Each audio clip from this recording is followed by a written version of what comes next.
नमस्कार। एनटीपीसी की इस सीरीज में आज हम हाजिर हैं 2 मार्च 2021 शिफ्ट 2 से प्रश्नों को लेकर। तो चलिए शुरू करते हैं।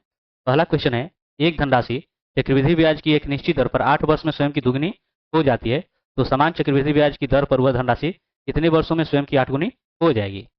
देखिए, जैसा कि आप जानते हो कि ए बराबर बी इंटू 1 + r/100 और घात ये आपका समय होता है। और जैसा कि इसमें दे रहा है कि वह धनराशि जो है स्वयं की 8 गुनी हो जा रही है। पहले जो है धनराशि स्वयं की दुगनी हो जा रही है, मतलब यहाँ पर जो है जो ये मूलधन है शुरू में कितना हो जा रहा है, 2 गुना है ना। ये 2 गुना, ठीक। 1 प्लस ये आपका आर, ठीक है। और यहाँ देखिए कितने वर्ष में ये हो रहा है, 8 वर्ष में, ठीक है। अब देखिए यहाँ से पी और पी खत्म, यानी कि 2 बराबर आपका हो गया 1 + r/100 और इस पर घात आपका 8 हो गया, ठीक है। अब दे रहा है कि कितने वर्षों में स्वयं की जो है 8 गुनी हो जाएगी। तो ये आपका जो है देखिए, ये आपका 2 गुना हो जा रहा है। अब इसको अगर 8 गुना करते हैं, मतलब यहाँ पर अगर हम लाते हैं 8, 8 आने का मतलब क्या, 2 पर घात 3, ठीक है। यानी ये वाला कंडीशन है, इस पर घात 3 है। तो यहाँ पर जो है आप यहाँ पर रखिए, ये जो 8 है इस पर कर दीजिए 3, ठीक है। यानी यहाँ पर जो है ये 8 क्या हो गया, 24, ठीक है। इस तरह से जो है इसके कितना वर्ष हो गया, 24 वर्ष, ठीक है। चलिए आगे है, यदि ए जो है बी के 120% के बराबर है, तो वी जो है ए प्लस बी के कितने प्रतिशत के बराबर है। तो देखिए जैसा कि दिया गया है कि ए जो है बी का 120% के बराबर है, ठीक है, ठीक है। 20 25 100 और ये 20 का, यानी आपका ये हो जाएगा 100/5 बी, ठीक है। तो जो आपको प्रतिशत निकालनी है, कितना प्रतिशत के बराबर होगा, तो वो जो प्रतिशत निकालने है तो आपका निकाल लेना है b/a + b गुणे 100। बी कितना है, तो बी का बी ही रहने दीजिए। ए का मान आपका हो गया 100/5 बी और प्लस बी गुणे 100। या यहाँ से देखिए, यहाँ से आप एलसीएम निकाल दोगे तो 5 हो जाना है, और 5 से बी में गुणा होगा तो 5 बी और 5 बी और 6 बी कितना हो जाएगा, 11 बी गुणे 100। अब यहाँ से जो है 5 आपका ऊपर चला जाएगा, 5 बी और बटा 11 बी, ठीक है, तो गुणे 100। यहाँ से बी का क्या हो जाना है, ये आपका कट जाना है, ये आपका हो जाएगा 500 और बटा 11, या 11 × 4 = 44, 6 जीरो हो जाएगा, यानी 11 × 5 = 55, और यहाँ पर क्या हो जाएगा 5, ठीक है। यानी आपका आंसर हो जाएगा तीसरा। चलिए आगे देखते हैं। अगला है, निम्नलिखित आंकड़ों के माध्य की गणना करें। ठीक है, यहाँ पर जो है माध्य ज्ञात करना है। तो जैसा कि आप जानते हो कि माध्य में क्या हो जाता है कि सबको जोड़ लेंगे, सबको जोड़ लेंगे, ठीक है। और फिर जो है ये कितनी बार है, 1 2 3 4 5, 5 से कर देंगे भाग, ठीक है। तो देखिए समय एक एक अंक के बाद दशमलव है, तो देखिए जोड़िए, 7 3 10, 10 6 16, 16 5 21, 21 4 25, ठीक है। ये आपका 5 हो गया, दशमलव हासिल आपका 2 हो जाना है। और देखिए 2 5 7, 7 7 14, 14 और ये 9, ठीक है। 14 9 23, और 23 2 आपका 25, और 25 15 40, और बटा 5 हो जाएगा। तो 5 5 8 40, ठीक है, और 5 1 5, ये आपका हो गया 8.1। आप चाहो तो यहाँ पर जीरो रख सकते हो, यही आपका क्या हो जाएगा, आंसर, ठीक है। चलिए अगला दिया गया है, निम्नलिखित आंकड़ों में से प्रसरण की गणना करना है, ये आपको बताना है, ठीक है, प्रसरण निकालना है। तो प्रसरण निकालने के लिए क्या करना होता है, तो सबसे पहले जो आपको निकालना होगा माध्य, ठीक है। माध्य निकालिएगा, सबको जोड़ लीजिए, 3 जोड़ 6 जोड़ 5 जोड़ 2 जोड़ 4, ठीक है। 5 बार है तो 5 से भाग कर लीजिए, 3 6 9 9 5 14, 14 2 16 4 20 बटा 5, यानी कि 4, ये आपका माध्य हो गया। दूसरा काम क्या करना होता है, देखिए यहाँ से जो आपका प्रसरण है, प्रसरण का सूत्र हो जाता है, ठीक है। आप सब जो संख्याएं देखिए 3 में से ये माध्य घटाइए, ये क्या कर दीजिए वर्ग, ठीक है, प्लस 100 है, 100 में से 4 घटाइए, क्या कर दीजिए वर्ग। फिर 5 है, 5 में से 4 घटाइए, कर दीजिए वर्ग। इसी तरह से जो है ये 2 में से 4 घटाइए और यहाँ से कर दीजिए वर्ग। फिर 4 में से घटाइए, ठीक है, 4, और इनका कर दीजिए वर्ग, ठीक है। और 5 से कर देना है आपको भाग। अब इसमें से ये घटाएंगे तो एक आएगा, एक का वर्ग आपका एक। 2 में 4 घटाएंगे तो 2 आएगा, 2 का वर्ग करेंगे तो 2। 5 में 4 घटाएंगे तो आपका एक आएगा, एक का वर्ग करेंगे तो एक। 2 में 4 घटाएंगे तो आपका 2 आना है, 2 का वर्ग करेंगे तो यहाँ पे 4 हो जाएगा। ठीक है, ये देखिए यहाँ पर भी आपका ये 6 में 4 घटाओगे तो 2 होगा, 2 का वर्ग करोगे तो 4 हो जाएगा। ठीक है, और एक चीज़ और है कि ये घटाओगे तो माइनस आएगा, लेकिन वर्ग करोगे तो क्या हो जाना है प्लस। ठीक है ना, ये बात को ध्यान रखिएगा। और ये 4 में 4 घटेगा जीरो, जीरो का वर्ग करेंगे तो कोई इसका कोई मतलब नहीं बनता। और बटा 5, 1 4 5, तो ये 5 5 कितना हो जाना है 10 बटा 5 यानी कि 2। यहाँ पर आपका आंसर क्या हो गया, तीसरा। ठीक है, चलिए अगला है, भारत में सूखा प्रवण क्षेत्र कार्यक्रम इस पंचवर्षीय योजना के दौरान शुरू किया गया था। वो चौथी पंचवर्षीय योजना। ठीक है, चलिए अगला है, उस अक्षर अंक के समूह का चयन करें जो निम्नलिखित श्रृंखला में प्रश्न चिन्ह के स्थान पर आ सकता है। अगर आप ध्यान देंगे, देखिए ये आपका जो है 2 का वर्ग है, फिर 3 का वर्ग है, फिर 4 का वर्ग है, तो इसी तरह फिर आप क्या करोगे 5 का वर्ग, यानी कि आपका 25 हो जाएगा। ठीक है, अब दूसरी बात, अगर आप ध्यान से देखोगे तो देखिए ये देख रहे हो कि ये जो 4 है तो ये उसके स्थान वाला मान है ना। 9 है उसके स्थान वाला मान है, 16 है उसका स्थान वाला मान है, तो ये 25 है तो उसका स्थान वाला मान क्या हो जाएगा, वाई।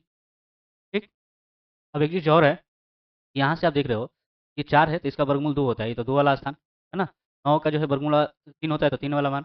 16 का वर्गमूल 4 होता है तो 4 वाला मान। तो उसी तरह 25 का वर्गमूल 5 होता है तो 5 वाला मान क्या हो जाएगा, ई। ठीक है, ये आपका आंसर हो जाएगा, यानी कि दूसरा। ठीक है, चलिए अगला है, स्वर्ण का एक अंग है, वो है किरण का एक अंग है। ठीक है, विश्व छात्र दिवस कब मनाया जाता है। विश्व छात्र दिवस जो है प्रत्येक वर्ष 15 अक्टूबर को मनाया जाता है। ठीक है, ये जो है इस दिन एपीजे अब्दुल कलाम का जन्मदिन है। ठीक है, और इन्हीं के जन्मदिन पर ये जो है मनाया जाता है। ठीक है, इनमें से किस समुदाय द्वारा मी डैम मी फी नामक उत्सव मनाया जाता है, वो है आई अहोम। ठीक है, जो कि प्रत्येक वर्ष जो है 31 जनवरी को मनाया जाता है, 31 जनवरी को। ठीक है, अगला है कि ए की आय बी की आय से 15% अधिक है और बी की आय सी की आय से 20% कम है, तो क्रमशः ए बी और सी की आय का अनुपात ज्ञात कीजिए। ठीक है, देखिए ए बी और सी। ठीक है, अब इनकी आय की अगर बात करें तो मान लें कि सी की आय अगर 100 है, देखिए बी की आय यहाँ पर दिया गया है कि 20% कम है। ठीक है, यानी कि 100 है तो ये आपका हो जाएगा 80। और दिया गया है कि ए की आय जो है बी की आय का 15% अधिक है, 15% अधिक यानी कि आपका हो जाएगा 80 का 115/100। ठीक है, तो 20 चौको 80, 20 पचे 100 और 5 से ये 23। ठीक है, अब ये आपका आय हो गया। ठीक है, अब अनुपातिकता इसको देखिए, इसमें शामिल क्या होगा, सब में देखिए घनिष्ठ क्या है, 4 है, इसमें भी 4 है, इसमें भी 4 है। 4 से अगर भाग कर दें, देखिए ये आपका 23 हो जाएगा। ठीक है, इसमें 4 से भाग करोगे तो क्या हो जाएगा, 4 दूना का 8, 4 से करोगे तो 25। ठीक है, तो इसमें जो है आपका यही अनुपात आपका हो जाएगा 23, 20 और 25, यानी कि पहला। ठीक है, चलिए नेक्स्ट देखते हैं, सभी प्लेटफार्मों पर RxIL TREDS पर व्यवहार करने वाला भारत का पहला सार्वजनिक क्षेत्र उद्यम कौन सा है, वो है HAL। ठीक है, हिंदुस्तान एरोनॉटिक्स लिमिटेड। ठीक है,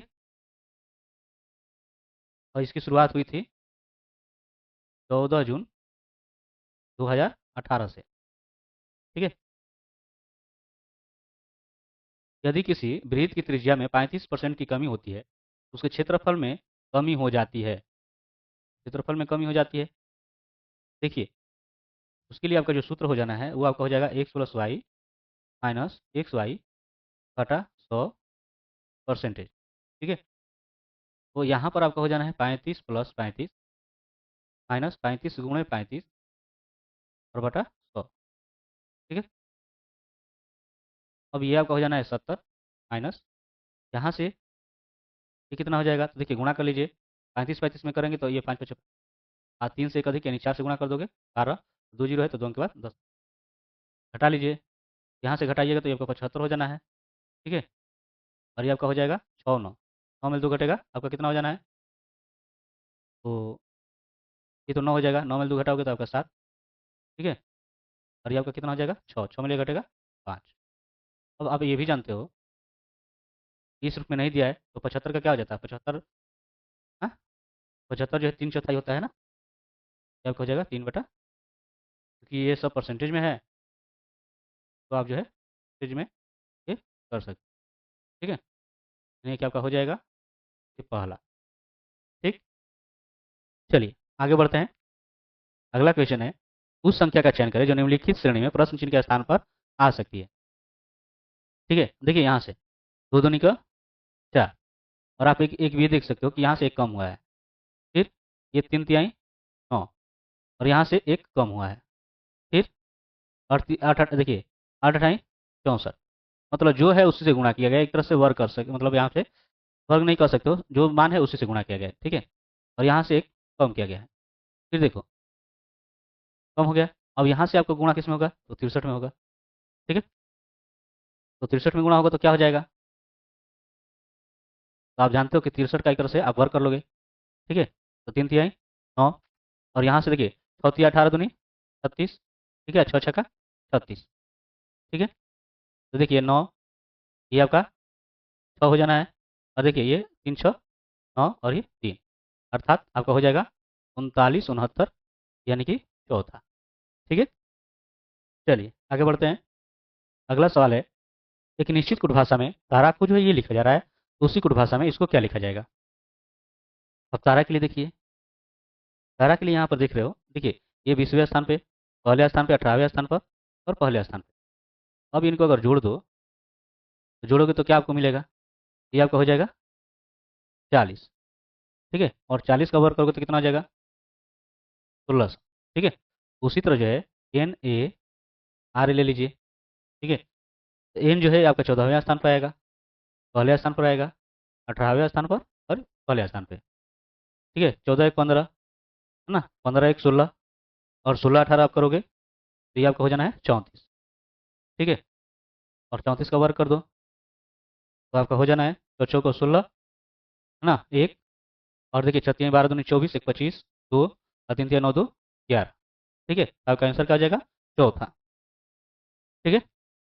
चलिए, श्री लिंगराज मंदिर किस शहर में स्थित है, तो स्थित है भुवनेश्वर में, जो कि उड़ीसा की राजधानी है। ठीक है।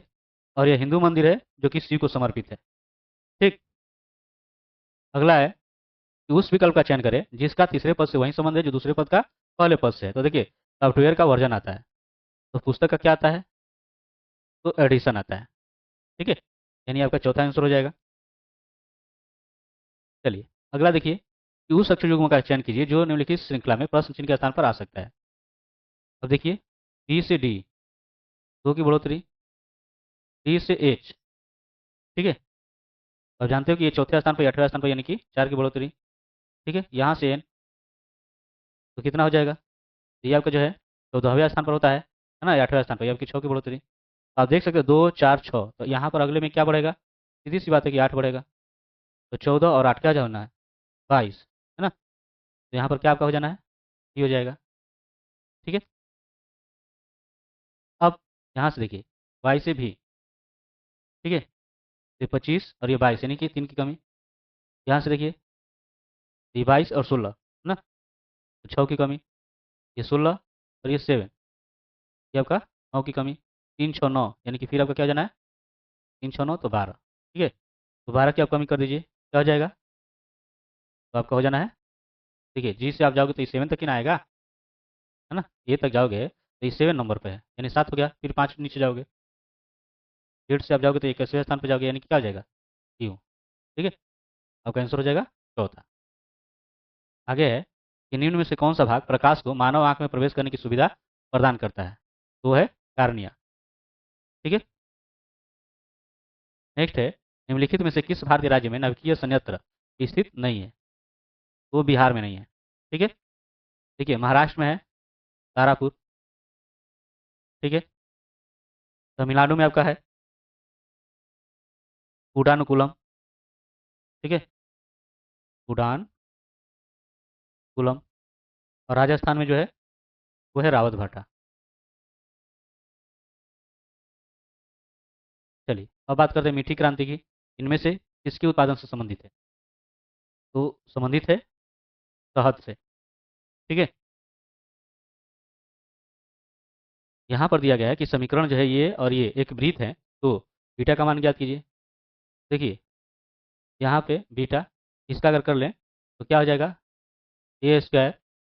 ठीक है, और यहाँ से 2ab है ना, तो दो में ये गुणा कर दीजिए तो आपका 2x हो जाएगा, और बी यानी कि ए, और बटा में 3, प्लस यहाँ पर आप कर लीजिए। देखिए ये वाई का स्क्वायर। ठीक है, फिर यहाँ से आप कीजिएगा तो देखिए दो दूनी का 4y आपका हो जाना है, और दो दूनी का 4, ठीक ना, और बराबर 1। ठीक, अब यहाँ से अगर वृत्त के लिए अगर हम देखेंगे तो क्या हो जाता है, यहाँ पर जो है एक्स स्क्वायर का गुणांक और वाई स्क्वायर का गुणांक जो है बराबर होता है। ठीक है, बराबर होता है तो देखिए एक्स स्क्वायर का गुणांक यहाँ पर क्या है, अगर आप ध्यान से देखोगे तो ये जो है आपका जो है बीटा बटा 3 हो जाएगा। ठीक है, और वाई स्क्वायर का गुणांक यहाँ पर क्या हो जाएगा, 1/4। ठीक है, तो बीटा बराबर क्या हो जाएगा, 3 जो है नीचे उधर आकर गुणा 3/4। यहाँ पर आपका आंसर हो गया दूसरा। आगे देखते हैं, निम्नलिखित में से कौन सी संख्या अभाज्य है? ठीक है, तो देखिए ये देखिए 2 से तो कटना नहीं है, 3 से, 3 3 2 5, 3 8, 3 से भी नहीं कटेगा, 5 से नहीं कटेगा, 7 से तो 7 का 28। ठीक है, और 4 3, 7 से भी नहीं कटेगा। फिर आपका आता है 11, तो 3 3 आपका 6 हो जाएगा, और 6 में से 2 घटाओगे 4, मतलब कि 11 से भी नहीं कटना है। ठीक है, फिर आपका आता है 13, तो 13 दूनी 26, 100 3 13 5 नहीं कटना है 13 से भी। 17 से करोगे तो 17 कम 17 है ना, और ये आपका 12 में 7 कटेगा, 5 3 15 3, तो 17 ना 53 से, यानी कि ये 17 से करोगे तो 19 से कट जाना है। ठीक है, ठीक, उसी तरह देखिए ये आपका 5 1 6 6 3 9, ये जोड़ोगे तो 9 आ रहा है, यानी कि ये 3 से कट जाएगा। ठीक है, अब ये लास्ट में 5 है तो 5 से कट जाना है, मतलब ये अभाज्य संख्या नहीं है। अब यही बची, यही आपकी अभाज्य संख्या हो जाएगी, है ना। दूसरा, इसको देखिए, यहाँ पे 1 माइनस कास्ट 2 थीटा बराबर क्या होता है, तो देखिए ये आपका सूत्र हो जाना है, 1 माइनस कास्ट 2 थीटा बराबर का हो जाता है 2 साइन स्क्वायर थीटा। ठीक है, और ये 1 प्लस कास्ट 2 थीटा बराबर आपका हो जाएगा 2 कास स्क्वायर थीटा। ठीक है, और बराबर आपका 1/3। अब यहाँ से अगर आप ध्यान दोगे तो ये तो काम समाप्त, और साइन स्क्वायर और बटा कास स्क्वायर बराबर क्या हो जाएगा, तो tan स्क्वायर थीटा हो जाएगा। ठीक है, या ये आपका tan स्क्वायर 2 बार है आपका निकल जाएगा, है ना, तो 1/3। और ये 1/3 tan में किसका मान होता है, तो ये होता है tan π/6 का। लेकिन यहाँ पर थीटा बराबर π/6 नहीं है ना, यहाँ पर व्यापक हल दिया है। ठीक है, तो व्यापक हल अगर करने जाओगे tan के लिए तो वो आपका हो जाता है n पाई प्लस अब ये थीटा यानी कि π/6, यही आपका आंसर हो जाएगा। ठीक है, यानी कि तीसरा। चलिए आगे देखते हैं, दिया गया है कि एक किसी कार्य को 30 दिन में पूरा करता है और बी ए की तुलना में 75% अधिक कुशल है, तो उसी कार्य को पूरा करने में बी कितने दिन लगेंगे, बी को कितने दिन लगेंगे ये आपको बताना है। तो देखिए यहाँ से जो है ए है और बी है, इनकी दक्षता की बात कर लेते हैं। ठीक है, तो अगर ए की मान ले कि दक्षता जो है 100 है, तो सीधी सी बात ये 75% अधिक है, यानी ये आपका 175 हो जाएगा। ठीक है, अब इसका जो है सरलता मान रखें तो 2500 का 100, और ये आपका 25 7 175। अब इसके दिन देखिए, कार्य दिवस निकाल लें, यानी दिनों की संख्या, तो इसका उलट हो जाएगा, यानी 1/4 और 1/7। और आप जबकि यहाँ पर दिया गया है कि ये जो है कितना दिन लगा रहा है, 20 दिन, यहाँ पर ए के लिए कितना दिन दिया है, 1/4, मतलब कि 1/4 जो है ये आपका जो है बराबर हो जाएगा 20 के। ठीक है, तो यहाँ जो है अनुपात में है तो इसको कर लीजिए एक्स, मतलब कि ये हो जाएगा कि यहाँ पर 4 जो इस तरह का गुणा, यानी एक्स बराबर क्या हो जाएगा, 80। ठीक है, तो ये एक तरह से अनुपात में है। ठीक है, तो इसका ये आपका रूप हो जाएगा, ये भी आपका उतना ही होगा। ठीक है, तभी ना इसके इसके लिए आपका क्या आया है, 20 दिन आया हुआ है, आप जानते हो। तो इसके लिए भी अगर करोगे इस 80 से अगर गुणा कर दो, ठीक है, तो 80 बटा क्या हो जाना है 7, अर्थात यहाँ से 7 एकम 7, 1 0, तो 7 एकम 7, और यहाँ पर क्या हो जाना है तो 3, ठीक है। तो आपका ये हो जाएगा दूसरा। चलिए आगे देखते हैं। निम्नलिखित को आरोही क्रम में व्यवस्थित कीजिए, मेगाबाइट, टेराबाइट, किलोबाइट, गीगाबाइट। तो देखिए क्या होता है, यहाँ से एक बीट बराबर आपका होता है 4 निबल, ठीक है, और एक बाइट जो है, एक बाइट बराबर आपका हो जाता है 8 बीट, ठीक है। यहाँ से जो है अगर 1 किलोबाइट की अगर बात करें, किलोबाइट लिख लेते हैं, किलोबाइट, ठीक है, 1024 जो है बाइट्स हो जाता है, ठीक है, बाइट्स हो जाता है। अब किलोबाइट के बाद क्या आ जाता है, मेगाबाइट, है ना, जिसे आप एमबी में कहते हो, जो कि 1024 के बी। उसी तरह जो है, अब देखिए मेगाबाइट को, मेगाबाइट से मतलब एमबी से आपका क्या हो जाता है जीबी, इसमें आपका 1024 जो है एमबी हो जाता है, ठीक है, और जीबी के बाद आपका हो जाता है टीबी, ठीक है, जो कि 1024 जीबी के बराबर जो हो जाता है, जो कि गीगाबाइट, और इसके बाद आपका हो जाता है पेटाबाइट, ठीक है। तो इतना तक दिया गया है, नहीं दिया है, आपका इतना ही है, तो इतना काफ़ी है। अब यहाँ से देखिए, तो मेगाबाइट, है ना, तो अब देखिए मेगाबाइट, टेराबाइट, ठीक है, किलोबाइट और गीगाबाइट। तो यहाँ से आपको बढ़ना होगा, क्योंकि पहले यहाँ पर आपका हो जाएगा पेटाबाइट, ठीक है, आप लिख भी सकते हो, एक जो है पेटाबाइट जो हो जाएगा 1024 टीबी यानी टेराबाइट के बराबर, ठीक है। तो इसमें सबसे छोटा कौन है, तो सबसे छोटा आपका ये है। आरोही क्रम में रखना अगर होगा तो आप जानते हो कि आप ऐसे रखोगे, ठीक है। तो पहला आपका ये हो जाएगा, किलोबाइट से आपका हो जाएगा ये दूसरा मेगाबाइट, इससे आपका गीगाबाइट और गीगाबाइट से टेराबाइट। तो सबसे पहले किलोबाइट और मेगाबाइट और गीगाबाइट और टेराबाइट, ये आपका किस में है, तीसरे में है, तो यही आपका आंसर हो जाएगा। तो ये रहा है आपका बाकी के बचे हुए प्रश्नों का हल। मिलते हैं नेक्स्ट वीडियो में, तब तक के लिए धन्यवाद।